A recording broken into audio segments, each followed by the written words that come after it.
তোমাদের রানী আজকের পর্বে আমরা দেখতে পাই জয় ঘর থেকে বার হয়ে গেল। প্রীতম ও তার পাশাপাশি বার হয়ে যায়। প্রীতম গিয়ে জয়কে বলে, তোর মুখে যখন যা আসে তখন তুই তাই বলিস, তাই না? তুই একবার রানীর কথাটা ভাবলি না? আসলে তুই না জেলাস ফিল করিস।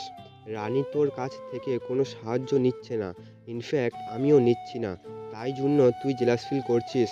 আর রানীকে জেলাস ফিল করার জন্য তুই অনিশাকে বিয়ে করতে রাজি হয়েছিস। বড় বৌদিকে তুই উৎসাহ দিচ্ছিস।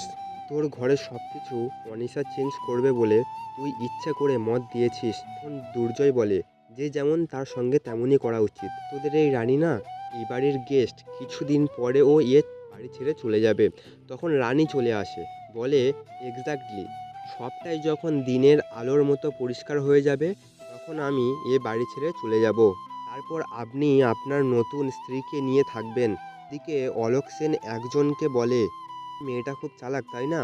আপনাকে ধরার জন্য পুলিশকে ব্লু ইরাইজন নার্সিং হোমে ভর্তি করেছে। আমি অলোক সেন, সেটা রানী জানে। আর আমাকে যে পুলিশ খুঁজছে সেটা আপনি জানেন। তাই পুলিশ যদি আমার ধরতে পারে, আপনার কাছে পৌঁছানোর বেশি টাইম লাগবে না। বন্ধুরা, ভিডিওটি যদি ভালো লাগে তো একটি সাবস্ক্রাইব করে দেবেন প্লিজ, আর লাইক করতে ভুলবেন না।